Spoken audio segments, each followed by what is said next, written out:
Welcome to Math with Mrs. Bibb. Today we will be discussing how to perform operations on functions, how to do the composition of functions, and how to find the inverse of a function. Example 1, if you'll please write this on your paper, add, subtract, multiply, divide functions. I think pretty much all of you know how to do that at this point. We've done it on our warm-up activities. We've talked about it in class, so I feel like you would be fine to add, subtract, multiply, and divide those expressions. So if you'll take a moment and do that, and I will do them as well, and then you could come back and check your answers. Before I work them out, I wanted to go over how it's also written as f of x plus g of x is also written as f plus g of x. So that's the same notation. F of x minus g of x is also written as f minus g of x. And then f of x times g of x is also written like this, f times g of x. And then f of x divided by g of x is f divided by g of x. So that notation is the exact same thing. The first one is adding, the second subtracting, the third multiplying, and the last dividing. Okay, so I have completed all the problems. If you want to pause and check your answers, you can. I just want to quickly go through and talk about addition, how you just add those two functions together. It doesn't matter signs or anything, you just add them together. The second one, the f minus g, I wanted to talk about the fact that f has to go first, minus g, and then I rewrote my subtraction as addition and distributed my negative to get that answer. The multiplication, if you'll notice, I actually put my g function first, but since multiplication is commutative, you can switch that order and you'll get the same answer. So I did put my g function first just because I like to put shorter terms first. And I think I missed that, so give me 1 second to correct my answer. I don't think I did. I was looking at the wrong problem, and I believe, I checked back over, I believe I do have the correct answer. But if you think I do have an incorrect answer, please let me know because I want to make sure to fix that. So I want to look at this division. The only time that they would actually have you do long division or synthetic division is if they specifically said do long division or synthetic division. Most of the time what you're doing when you are dividing functions, you're going to see if this function will factor. Can we find factors of -1 that would give me a sum of 3? And no, we cannot. And is this a difference of squares? No, it is not. So that means that I cannot simplify this anymore. This is the answer. So you would actually reduce your rational expression if you could, and this rational expression will not reduce. The other thing I do have to do with division, though, is I have to talk about the values that have to be excluded.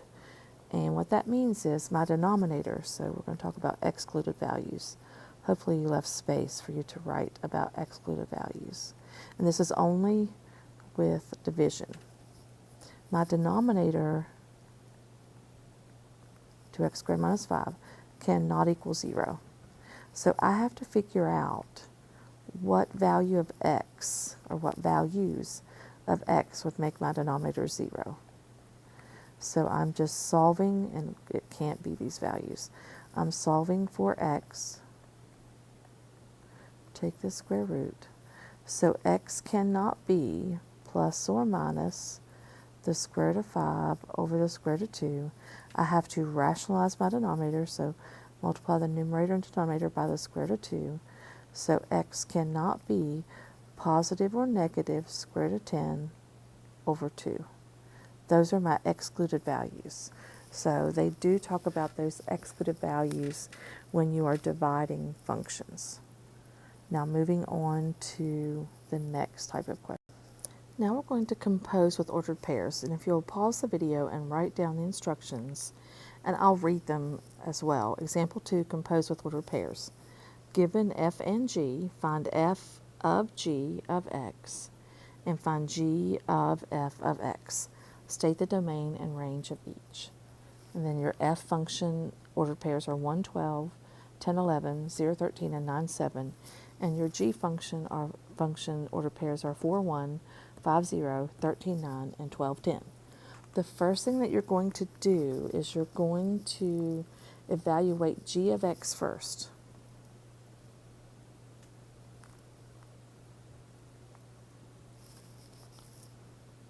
That's the first thing we're going to do. So we are going to do f of g of 4, because 4 is the first x coordinate in that g function. Then we're going to do f of g of 5. And then we're going to do f of g of 13. And then we're going to do f of g of 12. So we'll do that first. Now, how do you do that? Okay, so the first thing you do, like I said, is evaluate these. So you go into your function. I'm going to have f of whatever g of 4 is. So that means go to your 4, find y when x equals 4. So y is 1. So that means you're going to do f of 1. We'll just go through and find all our f values. So the next one says find y when x is 5. Find y when x is 5. So that's going to be f of 0. Okay, for the next one, find y when x is 13. Find y when x is 13. Find y when x is 13. So y is 9. So that'd be f of 9. And then the last one, find y when x is 12. Find y when x is 12. So we'll do f of 10. Now let's go find those values. Now, this says find y when x is 1 using the x function. Find y when x is 1. When x is 1, y is 12. So the answer here is 12. The next one, find y when x is 0. Find y when x is 0. X is 0, y is 13. Next, find y when x is 9. Find y when x is 9. X is 9, what's y? 7. And the last one,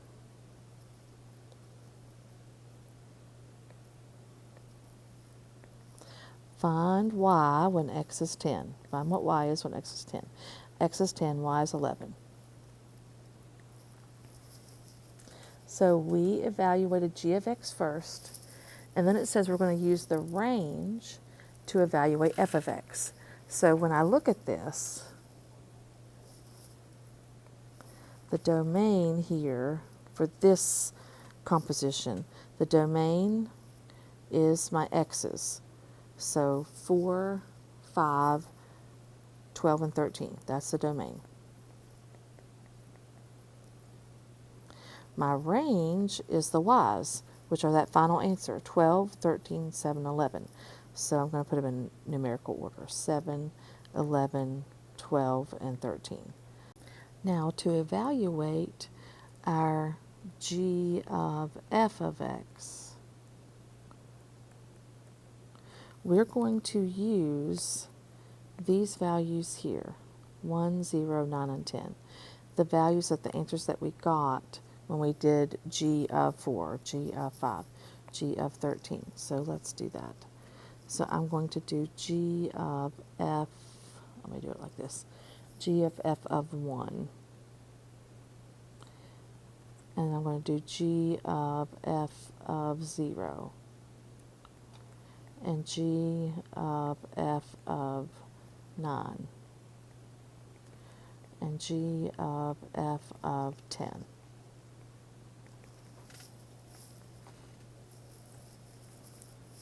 Okay, so let's evaluate f using those numbers. F of 1. find y when x equals 1. So that's answer is 12. So that's g of 12. Next, find y when x is 0. Find y when x is 0. So that one's 13. And we're going to do g of 13. Let me get rid of that. G of 13.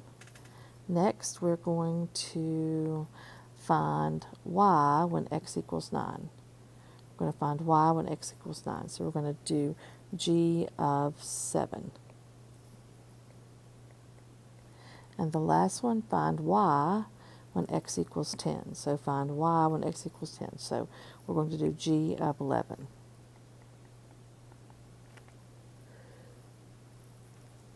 Now we'll go to the g function. Find y when x equals 12. Find y when x equals 12. So that's going to be 10. Find y when x equals 13. Find y when x equals 13. So that equals 13. Sorry, it equals 9. And then the next one, find y when x equals 7. So if you notice, there's no 7 for x in the g function. So my answer is just g of 7. I don't have to find an answer for that. It is just g of 7. And then the same thing for the next one. Find y when x equals 11.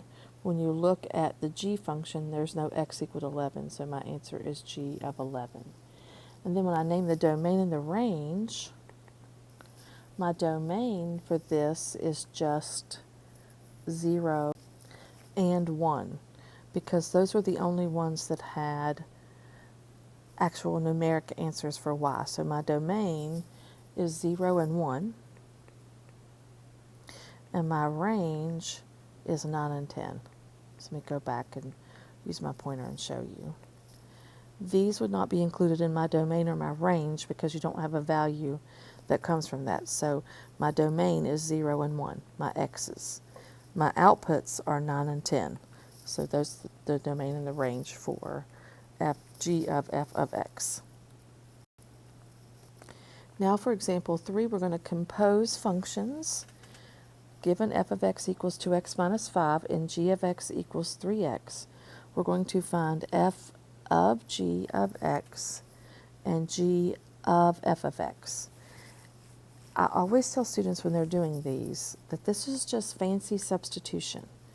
When you find f of g of x, we'll do that one first, f of g of x. That's how it has it written. F of g of x. Then what you do first is g of x. What is g of x? G of x is 3x. So I'm going to do f of 3x. I'm going to substitute 3x into the f function everywhere I see x. So f of 3x would be 2 times 3x minus 5. And then I would simplify that. F of 3x would be 6x minus 5. And that would be my answer for f of g of x, 6x minus 5. Then to do g of f of x, you start here. F of x is 2x minus 5.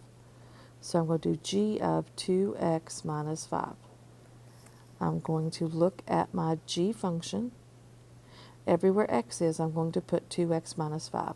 So I'm going to write 3 times the quantity 2x minus 5, and I'm going to distribute.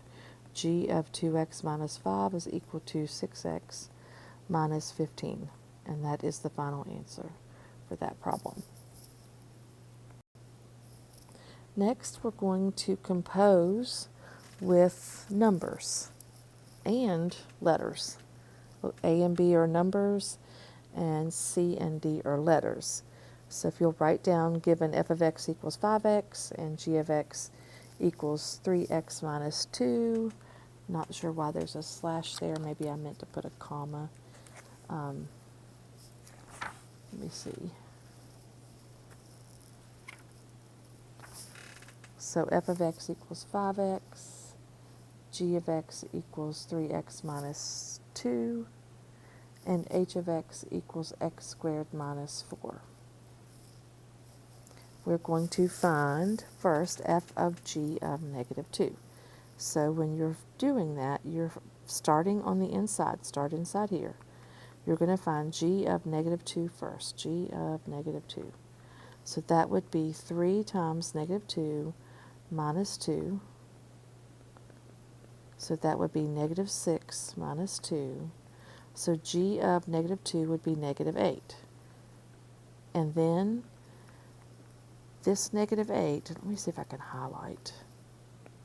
This negative 8 is going to go here. F of negative 8. G of 2 is negative 8. So we're going to find f of negative 8. F of negative 8. So I'm going to use the f function.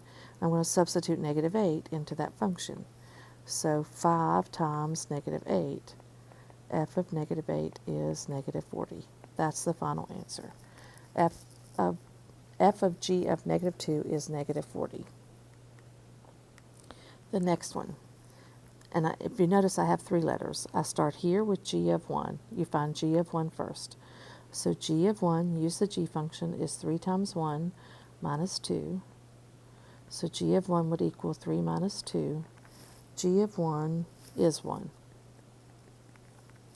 Then I'm going to do, get a highlighter. I'm going to do h of 1. Because 1 is the answer to g of 1, I'm going to do h of 1. So that's next. H of 1.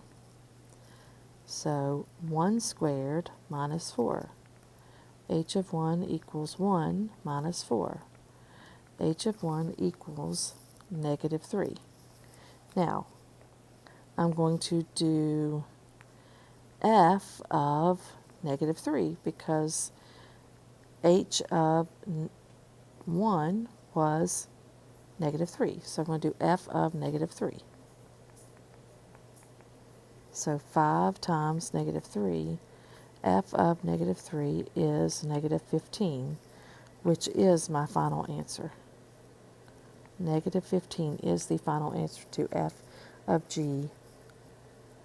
h of g of 1. So there's that answer, composition of functions. Now we're going to do h of x. So everywhere x is in the h of x function, I'm going to put x. Well, it's already there. So I'm going to do f of x squared minus 4. So everywhere x is in the f function, I'm going to put x squared minus 4. So I'm going to put equals 5 times x squared minus 4. So f of x squared minus 4 will equal 5x squared minus 20, which is my final answer there. So that's f of h of x. Now let's start here with h of x. H of x is x squared minus 4. So I'm going to do f of x squared minus 4. F of x squared minus 4, which we just did. F of x squared minus 4 is 5x squared minus 20. So we just did that over here to the left. Now I'm going to do g of 5x squared minus 20. G of 5x squared minus 20. I'm going to substitute 5x squared minus 20 in for x. So that's going to be 3 times the quantity 5x squared minus 20 minus 2. So that's going to be 15x squared minus 60 minus 2, which is 15x squared minus 62. That's the answer there. Moving right on. Inverse of a function. Switch the x and y. If you have an equation and solve for y, switch the x and y. So if you have ordered pairs, you just switch the x and y.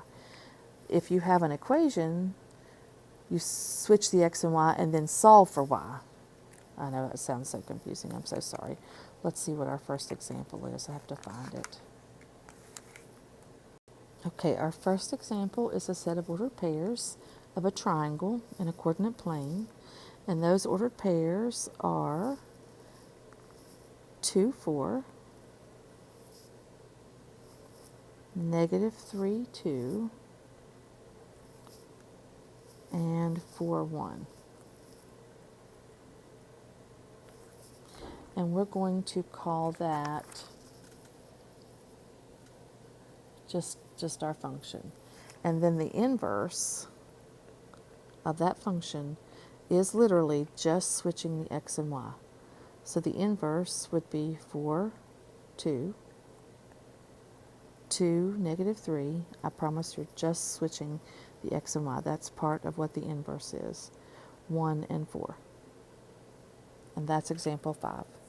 When you have a set of ordered pairs, to find the inverse, you just switch the x and y.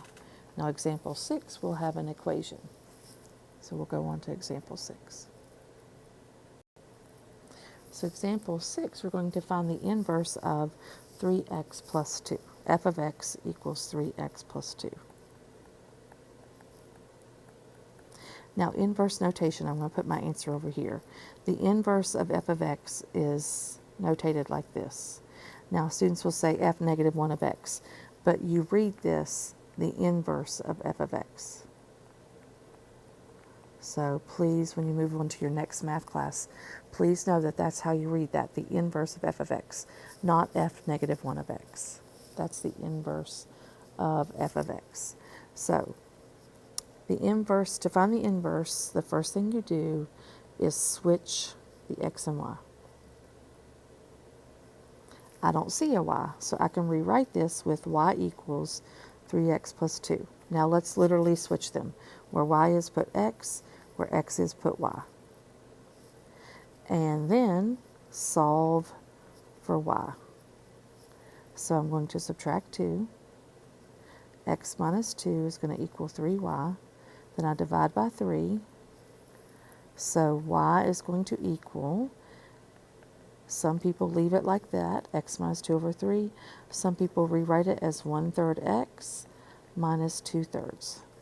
Probably if you just have a linear equation, that's what you should put, is 1/3 x minus 2/3, and then put it back into that function notation. The inverse of f of x is 1/3 x minus 2/3. That's the final answer for example 6. And our last one, we're going to find the inverse of f of x equals x squared plus 2x plus 4. And I wrote y. Did you all see that? X squared plus 2x plus 4. So the first thing I do is switch the x and y. And again, I don't see a y, but function notation is y. F of x is y. X squared plus 2x plus 4. Then I'm going to, oh no, look, I already switched y. Oh my goodness. You can tell it's the end of the day. Now let's switch them. So x will equal y squared plus 2y plus 4. At this point, you would hope that it could factor. And can you find factors of 4 that will give you a sum of 2? No, you cannot. So we need to create a perfect square trinomial. So to do that, I'm going to subtract 4 to the other side. So we're going back to that. It's been a while since we've talked about that. And we're going to have y squared plus 2y. And then I'm going to figure out what my new c value would be to make this a perfect square trinomial. So c would be b divided by 2, just 1, and square it. You get 1, so I'm going to add 1. But if I add 1 on the right, I have to add 1 on the left to keep this balanced. So x minus 3 is going to equal the quantity y plus 1 squared. Then I am going to unsquare that square by taking the square root of both sides. So I'm going to take the square root of both sides. That would give me plus or minus the square root of x minus 3 equals y plus 1. And then I would subtract 1. So y is going to equal negative 1 plus or minus the square root of x minus 3. But put that in your function notation. So the inverse of f of x is negative 1 plus or minus the square root of x minus 3. And that's how you find the inverse of a quadratic. Now sometimes these do factor, so don't worry, you don't always have to complete the square. Sometimes they do factor into a quantity squared, and all you have to do is take the square root of both sides. So that's it. That's all there is for this set of notes. I hope you have a wonderful day.